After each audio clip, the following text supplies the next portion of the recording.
posture guys and gals. Just caught me doing some last minute editing before I post up this new video.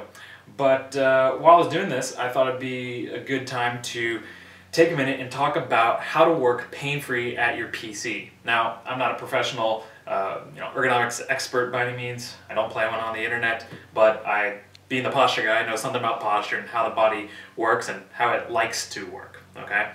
So, you see me here working on the computer. Obviously, the big difference compared to how most people work is I have some books stacked up underneath here to bring the screen a little higher so I'm not hunched over as much. Because most people, if they're working on a laptop, especially at home or on a desk, are going to be down like this. So they're looking down, which automatically you can see my head moves forward, my thoracic back curves forward, and my shoulders rotate in to be like this, right? So elevating it like you see here, oops, I'll get these up here, definitely helps take care of that. Now, this is a little bit more challenging when you're on a laptop because the keyboard and the screen are connected. Obviously, if I had a desktop, it'd be nice because I could still have the keyboard down here and the screen up here. Obviously, you want the center of the screen to be level with your eyes. Again, I can't disconnect these two, so doing what I can with what I got, right? Obviously, if you need a little higher, just add more books. If you need a little lower, take away books. Easy, right? The other thing I can change is, if you look here, you can see I got a cushion under here. Now, for some people, this may work. It all depends on your height. Personally, this is a little high for me because what's happening here is now my hip is above my knee, and it's putting me almost in too much extension. So I'm gonna lose that.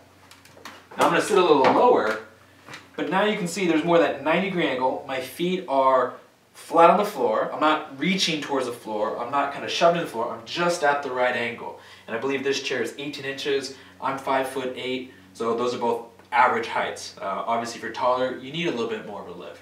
But what happens to a lot of people when they're sitting for hours and hours, behind a computer, at a desk, sitting in a chair, is they may start here with all good intentions, but as the day goes on, or even as minutes, just the first few minutes going on, they start going into this, they start falling towards the back of the seat, and they get stuck in what's known as pelvic flexion. Basically, think of if you were standing up right now, if you tucked your butt under, made your butt disappear, and the arch in your lower back disappeared. Well, that's fine for a little bit, but if it goes on, day after hour, day after day, week after week, month after month, there's all that pressure right on your lower back, as well as it compresses and laminates all the muscle tissue in your butts and the whole back of your legs. So definitely not good. So there's a couple things you can practice, just like sitting in extension, for 30, 60 seconds at a time, as well as some exercises I've put a link to down below this video. So make sure to check those out. The sitting pain-free at your PC. There's about 5 of them. Should take about 5 minutes for you to do.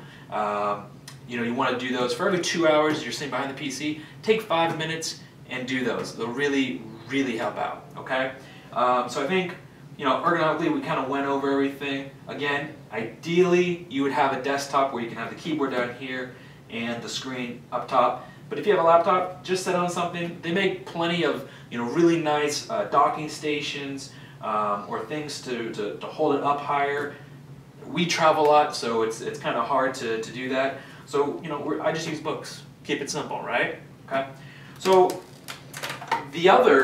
I guess the second part to this is a lot of people think, okay, well, just having a standing desk is the answer. Well, it sounds good in theory, and overall, I would say it is better because you're not so compressed. It's better on your organs, blood flow, metabolism, and everything. But what if you're someone who is already in pelvic extension, meaning you've got that arch in your lower back, if you can see that there, right? And you're standing here for hours on end. Your hips start bailing forward, and there's a lot of pressure on your lower back. Well, this is going to be just as harmful or more so than if you're sitting, behind a desk for hours and hours. So both are equally as bad. If you saw the video I did on how you should be sitting, which I'll put a link to below this video, check that out. I showed you a lot of alternative ways of sitting. So if you work at home like I do, how to sit on the floor or couch or different ways to mix it up. Because when it comes to sitting, the next position is always your best position.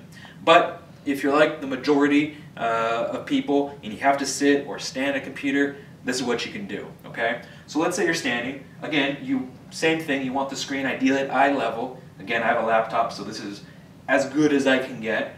With the keyboard, ideally if it was a desktop, the screen would probably be about there, and the keyboard would be down here.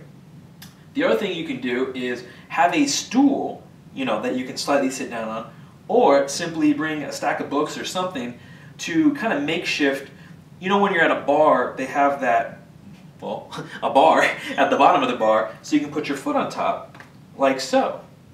And what that does is it's going to take the pressure off your lower back. So instead of being stuck in extension like that all the time, you simply put that leg up, and it dumps all that load off the lower back. So you can stay here with one leg up for, a few minutes, and then switch over to the other leg. But something as simple as that really, really helps, okay? And then I've also went ahead and put together a standing at your PC exercise routine.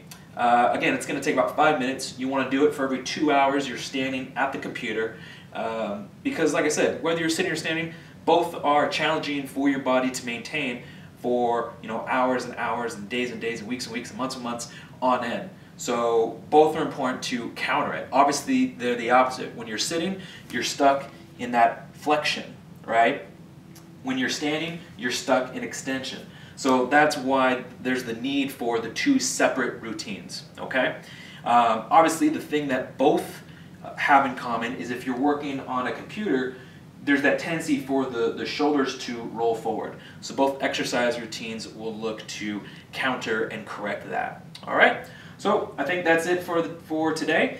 Anyways, I look forward to see you guys inside the next video, and if you have any questions on any of the exercises or anything in this video, make sure to leave them in the comment section below, and I'll get to them ASAP. All right? Anyways, see you guys later. Take care, and keep moving.